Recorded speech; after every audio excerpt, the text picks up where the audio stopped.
যে বাইকটা আসলে একটা এক্সেপশনাল বাইক দেখে আবার ফেরত আসলাম।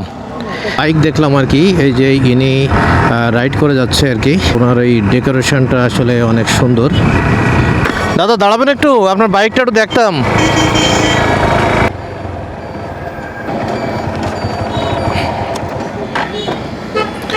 উনি দাঁড়াইছে।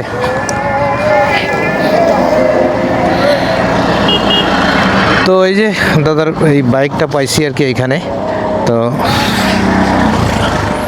বাইকটা অনেক সুন্দর লাগলো, তাই আমি এদিকে যাচ্ছিলাম, আপনাকে দেখে আবার ফেরত আসলাম।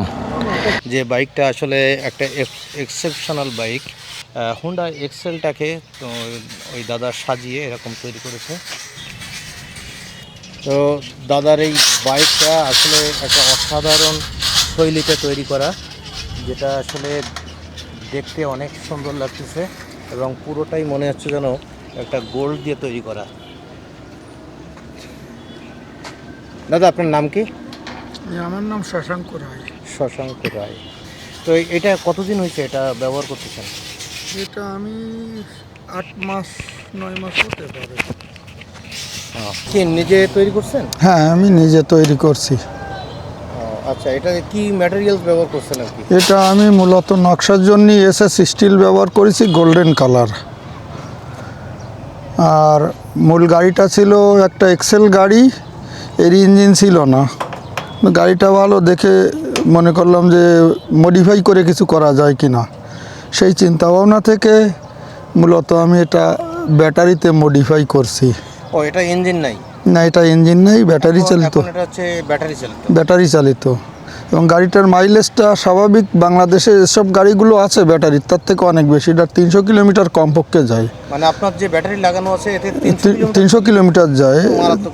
যাওয়ার কথা না, কিন্তু এর ভিতরে মেকানিজম করা আছে, আচ্ছা, যে কারণে মাইলেজটা বেশি। তো আপনার বাড়িটা হচ্ছে কোথায়? এটা আমার বাড়িটা এই জলনা ইউনিয়নের চক্রাখালী গ্রামে, খুলনা। খুলনা জেলার ভিতরে আমার বসবাস। বটিয়াকাটা তৈরি করতে খরচা পড়েছে কেমন?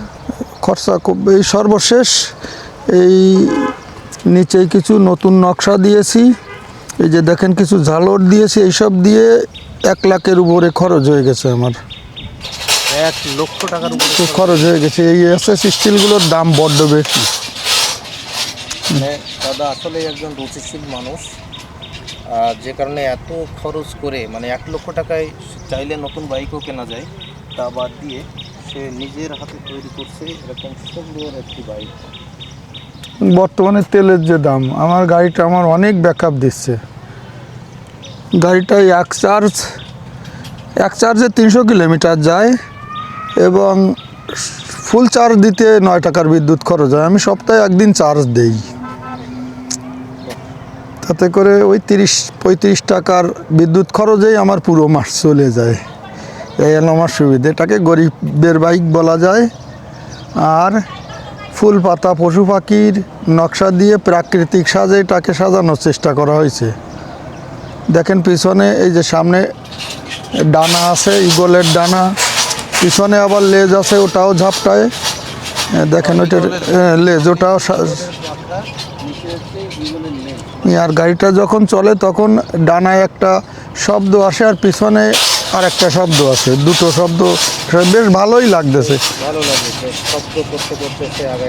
আগায় চলে। স্পিড কেমন পাওয়া যায়?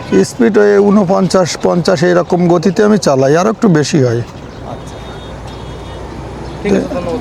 ধন্যবাদ দাদা, ভালো থাকবেন। ঠিক আছে। তো দাদার সাথে একটু ইউটি আর কি, ভিডিওতে থাকি আমিও। হ্যাঁ, সবাই দোয়া করবেন, সবাই এরকম গাড়ি বানাবেন। আচ্ছা, বানাবেন, দাদার কাছ থেকে হেল্প নেবেন আর কি। ঠিক আছে, এটা দেখে।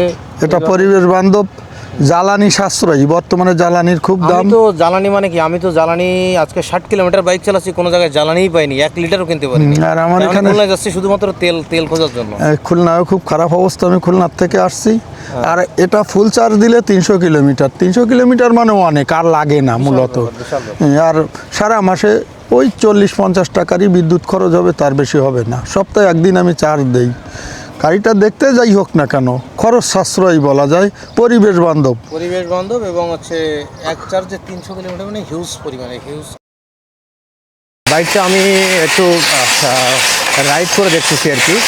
তো দাদার কাছ থেকে বাইকটা নিলাম এবং বেশ ভালো লাগলো বাইকটা, যে কারণে বাইকটা নিয়ে আমি একটু রাইড করতেছি আর কি। যে এই বাইক চালানোর যে একটা মানে ইচ্ছা, সেটা ছিল, এটা পূরণ করলাম আর কি। বেশ ভালো লাগতেছে। সামনে দুটো পাখা ইগলের মতো নড়ে, পিছনে একটা লেজও আছে। আর বাইকটাতে যেহেতু ইঞ্জিন নাই, সেহেতু ইঞ্জিনের কোনো জার্কিংও নাই।